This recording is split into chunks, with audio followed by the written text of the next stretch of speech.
Here we have a quorum. Thank you, Tanya. So we'll go and good morning, everybody. Let's go ahead and start the February 4th, 2022 St. Paul Planning Commission meeting.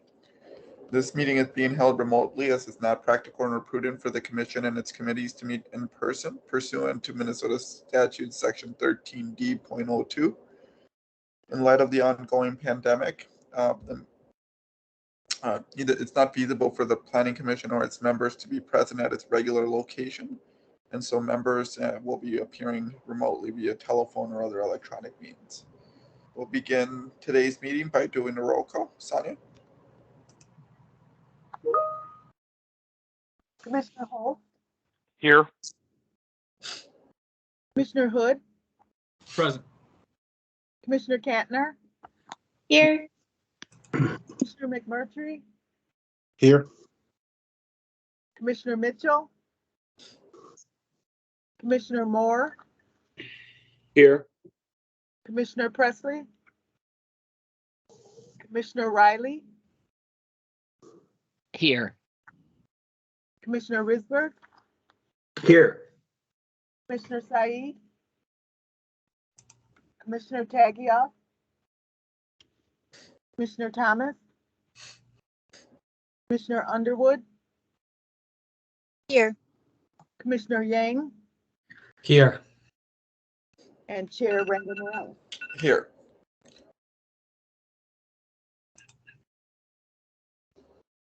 So we'll start with announcements. There was an inquiry about a 1099 being sent out to individuals, and it sounds like, Luis can correct me here in a second if I'm wrong, but it sounds like the city will be sending those out, or should have been sending those out by the end of the month of January, if you made over a certain threshold amount, which was, I believe, $600. So you should be getting those in the mail here soon. And I don't know what the status. I know there was also an inquiry about the payment for the last quarter of 2021. And it sounds like the city's still working on that and processing. So just wanted to provide individuals with an update on those two items. I'll move on to Director Pereira to see if he has any additional input. Good morning, Chair and Commissioners, members of the public, staff. That is correct, Chair, about the 1099s. Those should be coming out, or they should already be in the mail and hopefully arriving if you received more than $600. I do have a brief announcement, two things. One, just a suggestion on the agenda about potentially moving up the Communications and Nominations Committee report to right after my announcements today. And we do have as part of that, we have the recommended slate of officers for the Planning Commission for 2022. So that would be something we'd recommend. The second thing, before we jump to that, unless others have questions, is I would like to take a moment to introduce a new staff person. His name is Victor White. Victor is our new city planning technician. He'll be serving as our Chief Environmental Review Officer for HUD reviews. He's working alongside our other city planning tech, Paul Dubriel, who you may know, to help staff the zoning counter and assist with research and mapping or a planning zoning study as needed. Victor is originally from St. Paul, recently completed a contract with CenterPoint Energy to help improve its gas utility database using ArcGIS. Has a bachelor's in environmental geography from the U of M. Really wanted to take a moment to welcome Victor and appreciate him being here and say hello. So thank you. Good morning, everyone. Thank you for having me. I'm very proud to be joining this team. Hope that we have a fruitful relationship.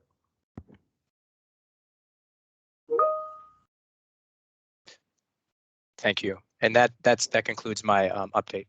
Appreciate it. Well, welcome, Victor, and we look forward to working with you as well. So let's go ahead and move that up, Luis. So I'll turn over to Commissioner Underwood for communications and nominations. Great. Thank you so much, everyone. I have a work conflict for the majority of the meeting, and I really didn't want to miss this part today. So thank you.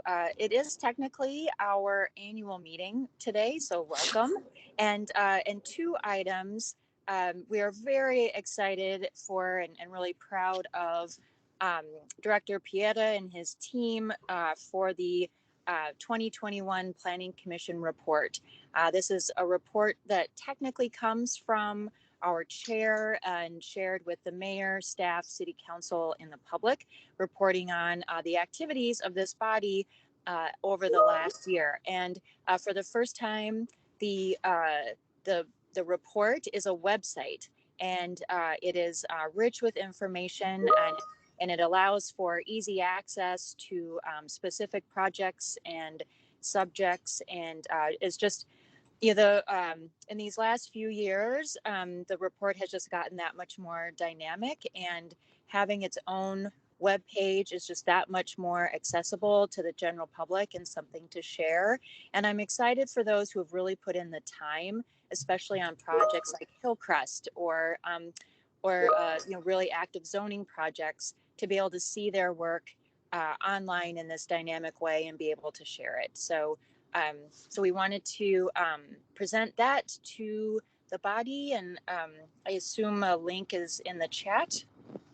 I'm on my phone, so please, and that will be promoted, but also please make sure to look through it and share it. If you have colleagues, friends, family interested in this work, it's a great recruiting tool to show the breadth of opportunities. And you know, we're all here for a reason, and it's fun. So pass it along. And then the second item is the slate of officers should be approved today. I thank everyone for participating in this process, and the Communications Nominations Committee is putting forth the slate that feels great and looks familiar, with Chair Rangel Morales continuing in his role, first vice chair, Commissioner Grill, myself as second vice chair, and then Commissioner Presley as secretary. And so, Mr. Chair, I move that slate of officers for 2022. Thank you for that, Commissioner Underwood. Is there a second? Commissioner Cantner, second. Moved by Commissioner Underwood, seconded by Commissioner Cantner for the slate of officers for 2022. Is there any discussion on the motion?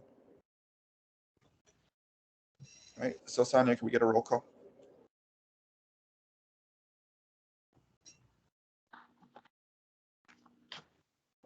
Sorry, okay. Commissioner Holst, Aye. Commissioner Hood, Aye. Commissioner Cantner, Yes. Commissioner McMurtry, Yes. Commissioner Mitchell, Commissioner Moore, Yes. Commissioner Presley.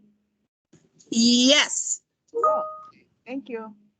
Commissioner Reilly, Yes. Commissioner Risberg, Yes. Commissioner Said here, Commissioner Tagioff, Yes. Commissioner Thomas, Commissioner Underwood, of course, Yes. Commissioner Yang, Yes. unanimous. All right, so that motion is approved for the Great. slate of officers for 2022. Sorry, Commissioner, go ahead. No, thank you so much, Mr. Chair. And then just finally, we are still waiting for word from the mayor's office about appointments to vacancies that we've put forward, and you'll also hear more about the community meetings happening around the 1 to 4 units, and we're going to see some efforts for the planning commissioners to help promote those. So thanks so much, everyone. And again, congratulations to the planning team for their great report. That's great. Thank you for that, Commissioner Underwood. Is there any questions for the Chair of Communications? I have a question. This is Luis. So we also have two items that I can give a little brief overview about today, because it's an annual report or an annual meeting, the director's report, and then for 2021 progress and the planning team work program for 2022. Though I might suggest that we could hold those two items. We only have the one zoning case coming up here, and maybe we want to take care of that item first to make sure we have a vote and a quorum. So that would be my staff recommendation. Okay, we'll go ahead and move on to Commissioner Reilly on zoning committee. Thank you, Chair. We had one case at our last meeting on January 27th. The case was for a relocation of a non-conforming building, which is a relocation of a non-conforming use permit for a convenience store at 879 Fremont, which is at the northeast corner with Mendota. There were no recommendations made by the district council. And then we had two people speak or send letters into opposition. The basics of the case are that there was a legal non-conforming convenience store recently destroyed by a fire, and it has been zoned RT1 two-family residential since 1975, but that formerly existing building had been there. And with this destruction, they'd like to just rebuild, and they'd like to move it a few feet to the north, I think, in order to provide space for an ADA accessible ramp along Fremont Avenue to the front entrance, and otherwise everything else is pretty much the same. We do have so the recommendation out of committee was for approval. I did receive a amended resolution for us to consider this morning that adds a section to the conditions because based on some additional land use or landscaping and potential site plan review requirements, the building may be moved an additional 2 feet to the north or east to accommodate those requirements by site plan. So the recommendation out of committee was to move the staff recommendation, which at the time said approval of plans by the Department of Safety and Inspections that are in substantial compliance with the plans submitted as part of this application. But you can see Mr. Dermody is sharing his screen, which has the added clause underlined, which includes that the building may be moved up to 2 feet to the north or east to accommodate landscaping or compliance with site plan review requirements. So I, as the motion comes out of committee, I think we'll just do it with the new one. And if folks have questions for staff, Bill is here to answer or any questions for us as a committee. And that I think completes my report of our business. We have one item next week that I can at our zoning committee next Thursday. So that's it. Thank you. Okay. So I think if what came out of committee was a particular motion and we add this subsequently, are we just allowed to do that, Luis?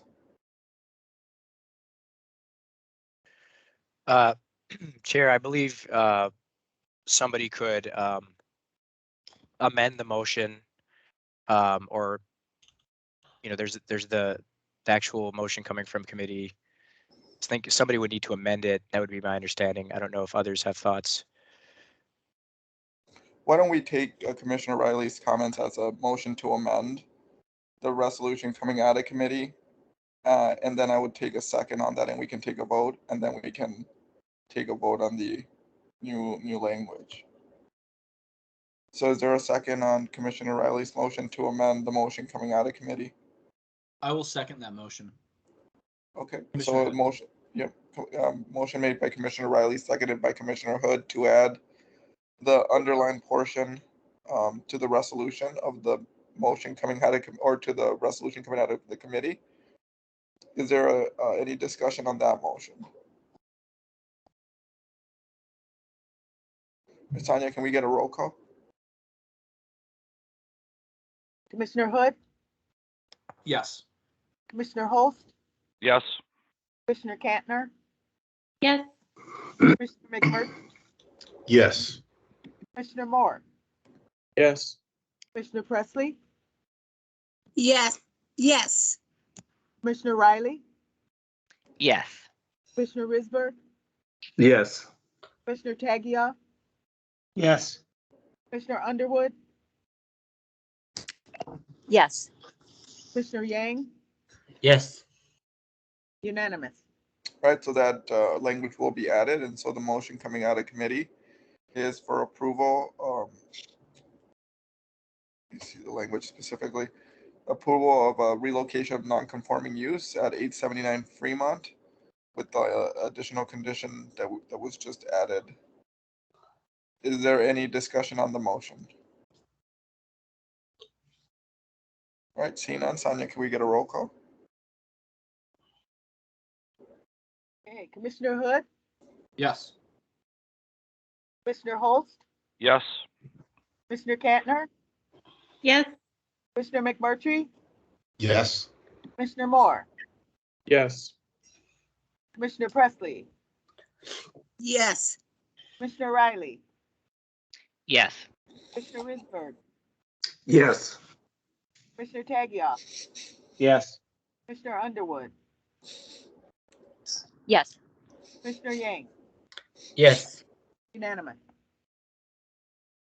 All right, so that motion passes for the relocation of the non-conforming use. And I believe that's it, right, Commissioner? That's correct. We meet on February 10th to consider the rezoning of a property at 1296 Hudson Road. Thank you. So I'll turn over to Comprehensive Neighborhood Planning Committee for an update either from either co-chair. Good morning, all. This is Rich Holst. We had one item on our agenda last Wednesday. We met, and it was to recommend that the Planning Commission initiate a zoning study to consider amendments to the zoning code regarding petition requirements for non-conforming issues and conditional uses. I think that'll come before us in the coming weeks. But the kind of the short version of this is that there are occasions where for zoning reasons you're required to get signatures from some percentage of your neighbors, like 75% or something like that. And we're looking at changes or possibly elimination of those requirements. That was passed unanimously by the Comprehensive Neighborhood Planning Committee. And that's pretty much covers it, I think, unless somebody else has a comment. So. All right, thank you for that update, Commissioner Holst. Question for Commissioner Holst. Go ahead. Two questions. One, thank you, Chair. Commissioner Holst. Do we know the origin of the 75% rule is question one, and question two, could you give like a brief summary of the discussion that was had at the committee? Yeah, so the origin I'm unaware of. It may have been covered by staff. I don't have a recollection if it was. So I can't answer that question. Perhaps staff can.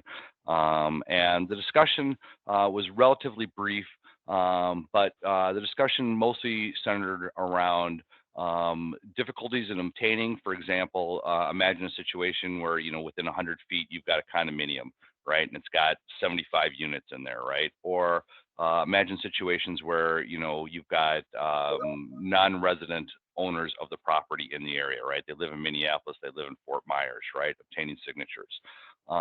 There's also discussion around that there's potential for racism around some changes as a possibility, and so this would allow for essentially racist practices. So that was the primary discussion around there. If there's other people on the committee that want to add to that, I'd certainly hear it. But like I said, it was unanimous, and this is just initiating the study. This isn't a recommendation yet. So.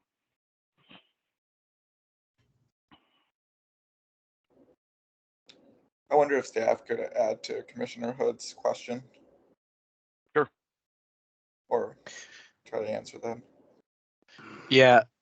This is Chair. This is Luis, Commissioner Hulse, and Commissioner Hood. I'm not 100% certain the origin of the petition requirement. In this case, it's a city ordinance case. In the case of like a non-conforming use establishment or reestablishment or I believe enlargement, this applies. The actual requirement is a notarized petition of at least 2/3 of the owners of described parcels of real estate within 100 feet of the subject property where there's a proposal, like a non-conforming use permit, stating their support for the use. So it's 2/3 can be sort of a high bar if you have a lot of owners within that 100 feet, as Commissioner Hulse stated. In terms of the origin, I also don't 100% know when and how and sort of why, but I think it was, put into place to sort of understand, is there local support? I didn't notice, but I see Katie's here and she's got her hand up. Yeah, Katie is the staff, so she could probably answer it better than I could. Thanks. Katie. Chair and Commissioner Holst, in the process of working on the research for this study, I have found that the 1975 version of the zoning code did not include the petition requirement, but the 1986 version did. And so sometime between then, the petition requirement was put into place. Exactly why, I don't know that we know, and we will know. We can sort of imagine that, non-conforming uses are, uses that we may want to consider allowing, but they're not allowed by zoning. And so in order to allow them, you'd have to rezone. And since we don't want to rezone the property because it would likely result in a spot zone, it was allowing some control of area property owners to have some voice in future land use changes. That's kind of what we're imagining, but somehow the petition requirement came in between 75 and 86. Thank you very much. I appreciate that history. And sorry for prolonging your part of the meeting, Commissioner. Thank you. Very good. If there aren't any other questions, this ends the Comprehensive Neighborhood Planning Committee's report. All right, so then we'll turn over to Commissioner Risberg if he's present for Transportation Committee. Yes, Mr. Chair. Thank you. Just a short report. Our next meeting is this coming Monday, the 7th, at 4:30. We have two information items on the agenda. One is an update on the Public Works 5-year capital plan, and Weber from Public Works will be with the presentation, and should be a very interesting discussion and presentation on the EV Spot Network and EV car share program that's new, with lots of installations of charging stations around the city. Samantha Henningsen will be with us, and she, if you don't know her, is the American Cities Climate Challenge advisor to the city of St. Paul. So that'll be the bulk of the meeting, but that again is Monday at 4:30. Not sure if there are any questions. Okay.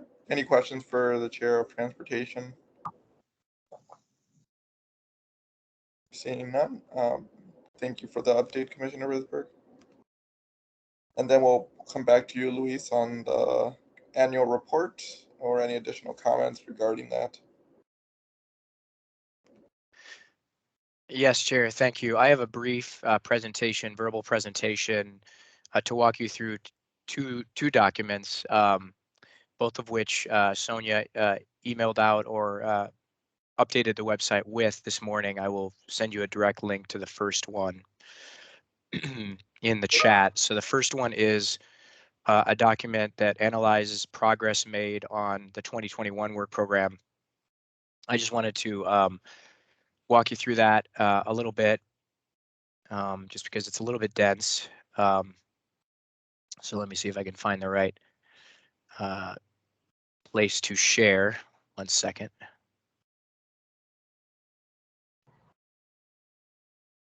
try this again.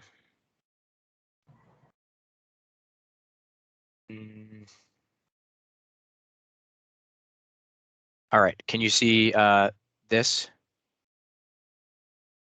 We can. Okay. So I will zoom in a little bit because it's, like I said, quite dense.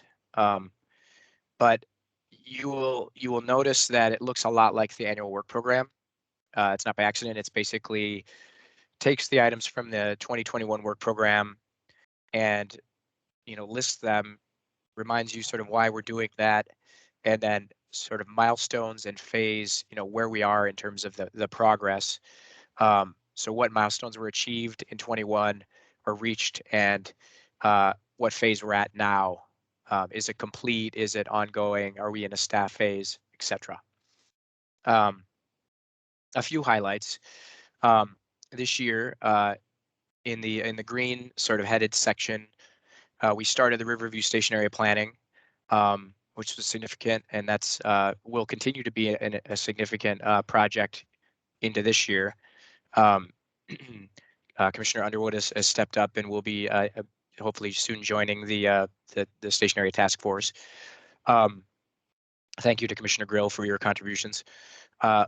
Another milestone in the green sort of transportation public system section was the Metro B-Line corridor plan was approved.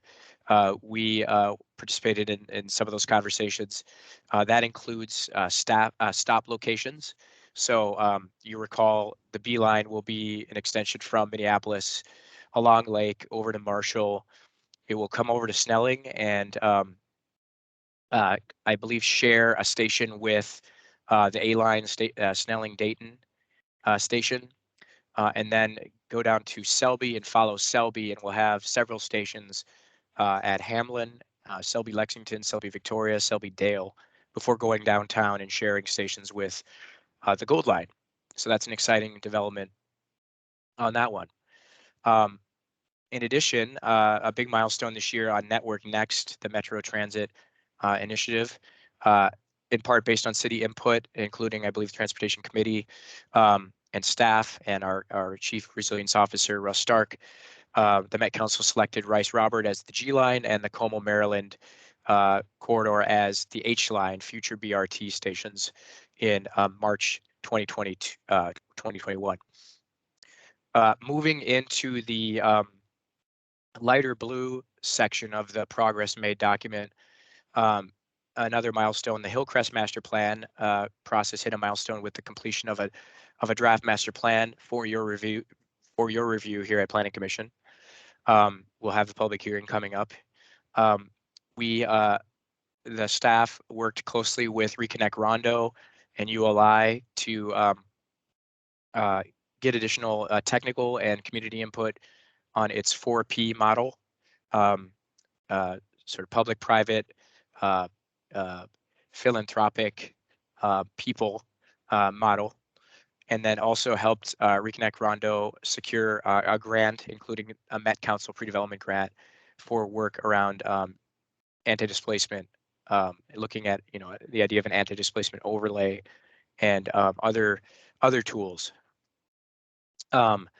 In addition, in this section, to highlight Public Works, we worked closely with them to bring on a consultant to study sanitary sewer capacity and improvements on the part of the west side below the bluffs.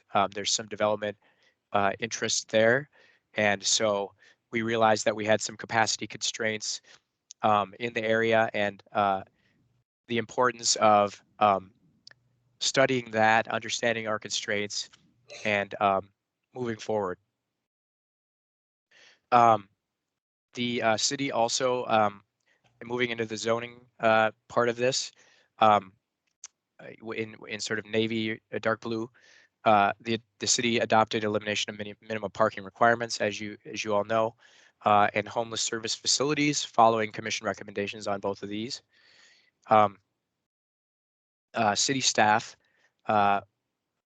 worked to release an RFP and received and evaluated proposals for a technical consultant to study anti-displacement and community wealth building tools and strategies. That scope of work with the consultant is being finalized now. Parallel to that, the Commission's action to pass a resolution to encourage the city to restart the inclusionary zoning study and support it with adequate resources.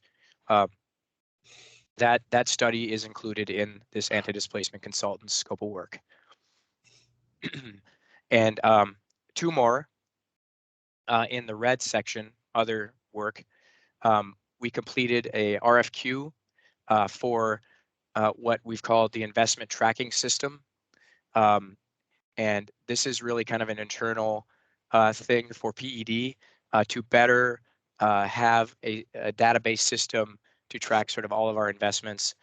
This is less a sort of a planning team impacting thing, but important in terms of housing and economic development investments. We would interact with it with pass-through grants that our team, Marilyn Rosendahl, manages for pre-application to funders like DEED and Med Council. And lastly, but not least, we worked closely with the housing team to secure trainers for and launch a curriculum for emerging and BIPOC developers. It shows up here under BIPOC developer support.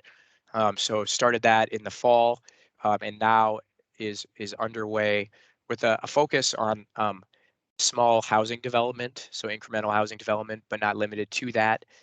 The idea is that people who participate in this small developers, emerging developers series could be better positioned to participate in a forthcoming Inspiring Communities RFP, which involves small properties for housing development, single family, duplex, triplex, that sort of thing. So that is my summary of progress made. I will pause and see if anybody has questions. If not, I can proceed on to the 2022 work program. Any question for the director on the items that were worked on in 2021 and ongoing? All right, Luis, if you can move on to the next item. Great, will do. This is the 2022 planning team work program. Again, looks similar format from last year. What you'll notice now is a little more detail in terms of sort of the level of effort that we expect. That's a bit of a change from last year's version. The what's involved with each project to give you a sense of, this is what we expect or we might predict would happen this year in terms of tasks or sort of expected outcomes. Our staff leads are listed, and then the why, again, sort of why we're working on this, if there was official initiation or if there's some requirement for us to do it. So I will highlight similarly to the 21 progress. I will highlight a few things to look out for. This year we anticipate the county will participate. The county will lead the purple line, which is the former Rush line, advanced station area planning process. The city will be participating in that. Obviously, the purple line includes St. Paul, the east side and downtown, but it also involves many other communities to the north. So we have a few stations, especially downtown, going north and over to the east along Phelan Boulevard, and then north from there, just to the east of Phelan, Lake Phelan. We also in the green section, I'll point out, Public Works was recently awarded a very large federal raised grant, 1.4 million, and this has got a focus on Rondo. And so it is a planning grant to study the street network in the Rondo area, involving public engagement, concept design work, resiliency analysis, equity analysis, and health analysis. And the goal is to develop a comprehensive and community-led vision for the transportation network within Rondo and beyond.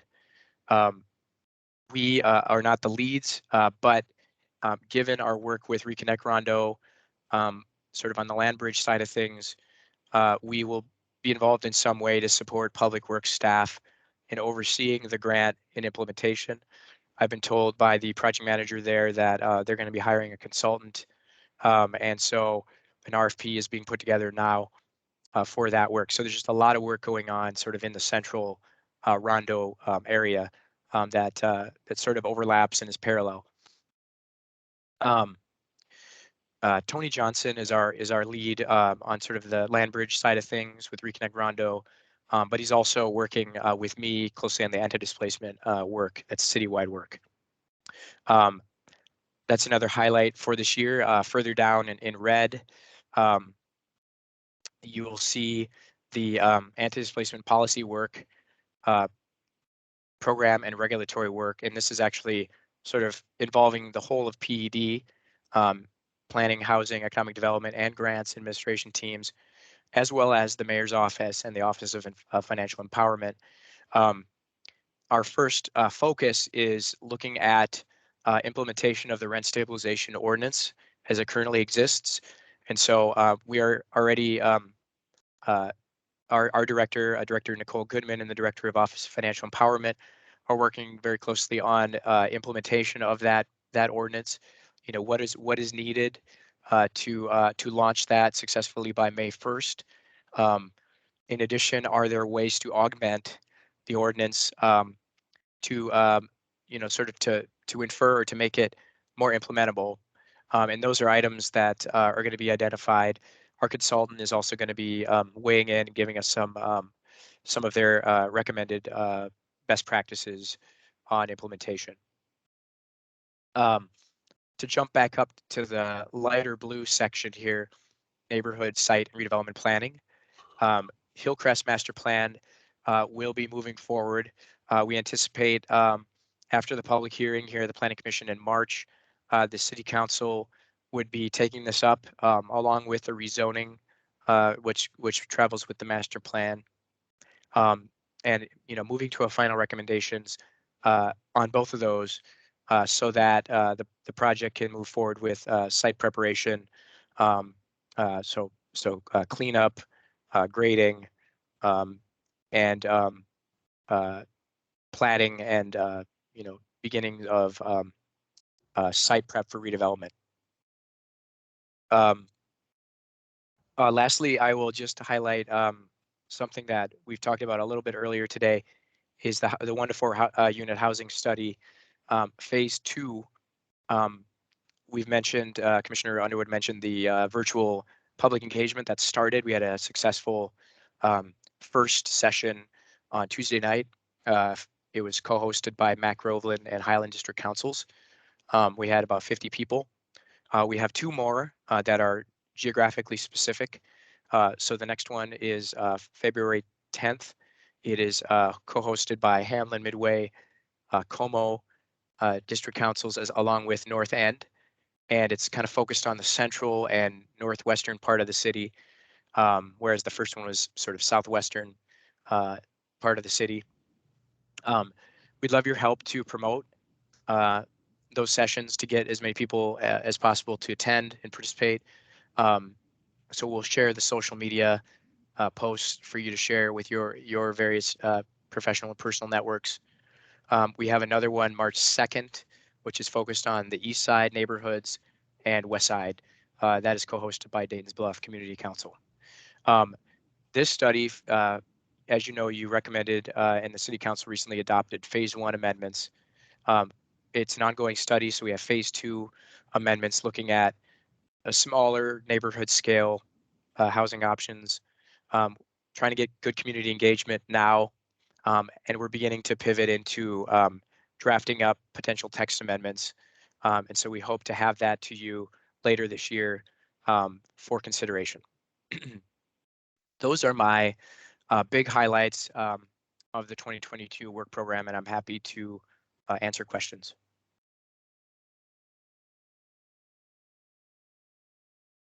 Well, thank you for that, Luis. Any questions for the director on the 2022 planning team work program?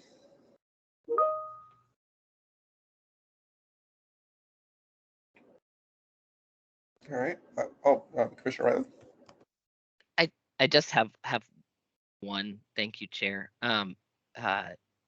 Director Pereira, it seems like this is an awful lot of work for the relatively small number of people that you have at your disposal. And I'm wondering if there's any potential opportunities for, lightening the load on the individuals, what kinds of staffing plans you have for the future, if you have any, or there's any availability for that. Thank you. Agreed. Thank you, Commissioner Reilly and Chair. It is a lot. It actually, this work program represents things that, there are things that I did not include that others on the team would have, maybe like to see.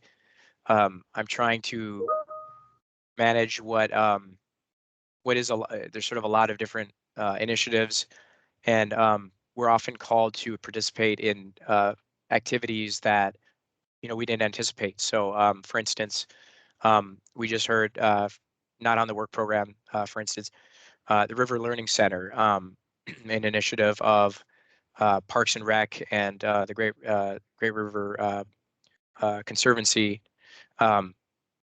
They are creating a technical advisory committee and would like a representative for PED to participate. Well, this is important. That's a port project for the riverfront, and so we're going to have a planner participate in that. It's a few meetings. Those sorts of things add up. Committee participation, and a lot of that ends up being important for us to be at the table and to have a little bit broader than just sort of a public works or parks perspective there to connect to our plans, implementing our plans that we've worked so hard on with your support.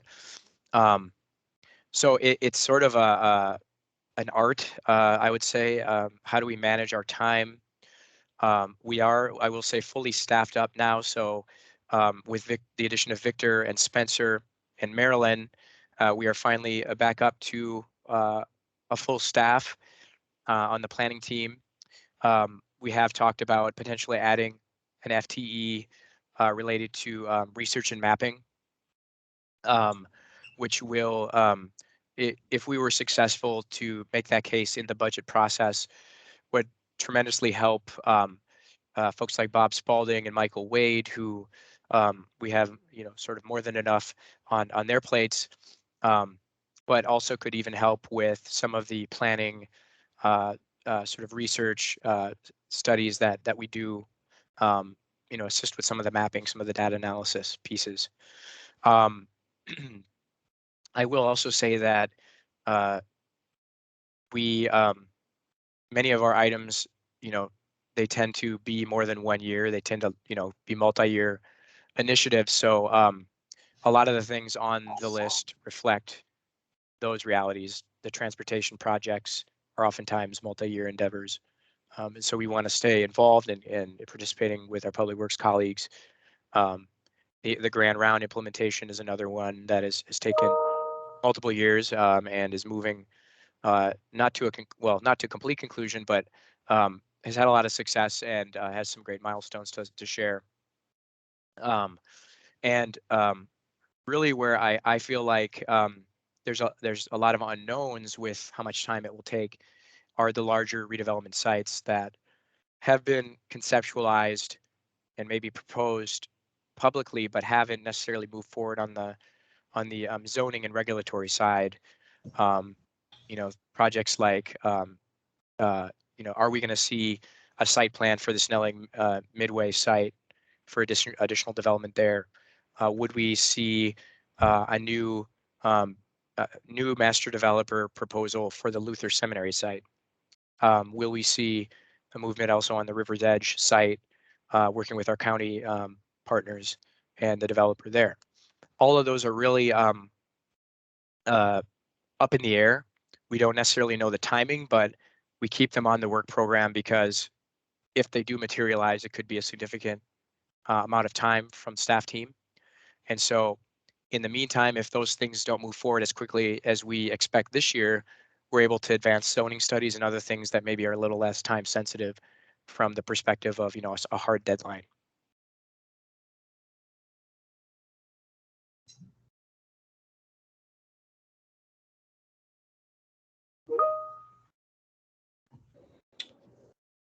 Anything else, Commissioner Reilly?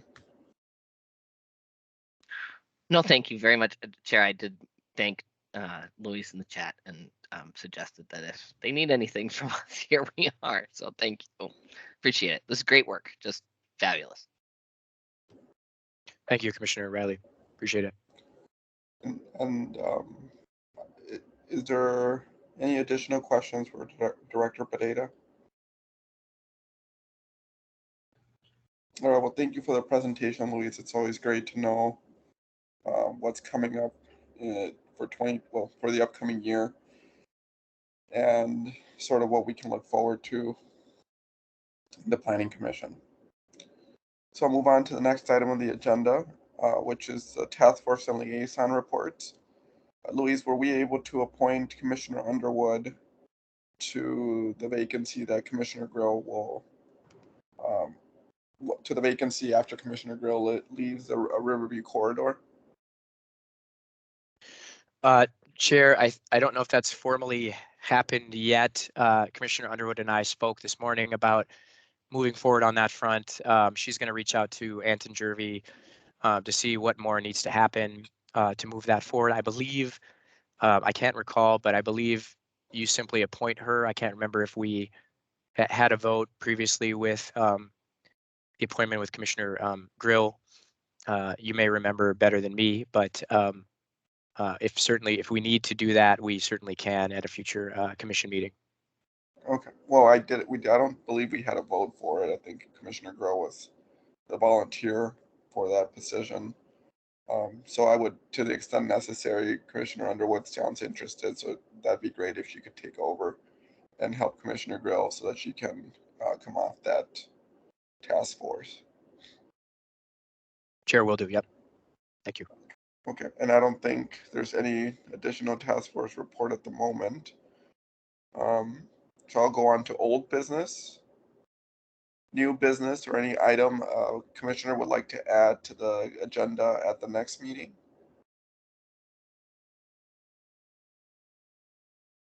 Well, that will go ahead and conclude our meeting on February 4th, 2022 at the St. Paul Planning Commission.